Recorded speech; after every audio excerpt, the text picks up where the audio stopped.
Nah, I want you to hear me out before you say I'm fucking ludicrous and crazy.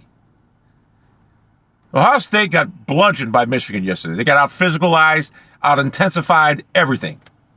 But the fact remains, if you play that game 10 times, Ohio State wins 8 of them. And they win 8 of them by a large margin. They blow them out. So here's my thing. You can't penalize Ohio State by not putting them in the playoffs just because Michigan got lucky one day. I mean, you just can't. We know the history of Michigan. They're going to get embarrassed if they make the playoffs. And you can't penalize Michigan for beating Ohio State. However, do you really want to live in a world when Ohio State isn't in the Final Four? Do they really warrant not being there, considering how they played? They had a bad game. Ryan Day didn't get them ready.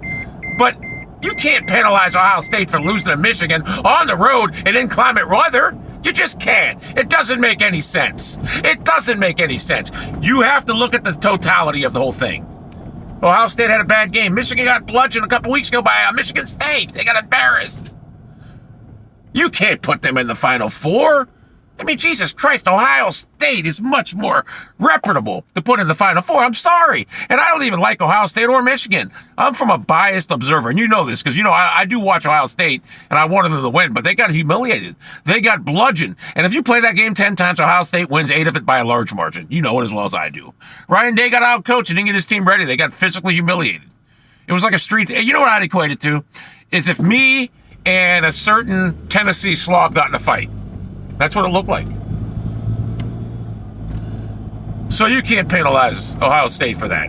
One blip on the radar. You got to put them in the Final Four. If that means taking Michigan out, so be it. If that means leaving Cincinnati out, so be it. You just can't. You can't. It doesn't make any sense. If Alabama would have got beat by Auburn yesterday, would they have left them out? And they should have been beat. It's awful funny how Auburn played the whole game up and then they fucking choked at the final minute. So I think you put Ohio State in. Like I said, if it means Michigan don't get in, so be it. I mean, what are you going to do? Put Iowa in if they beat Ohio State or beat Michigan? You got to think of what the public wants. And the public, you know what Joe Public wants? You got to live and learn. You got to live and learn.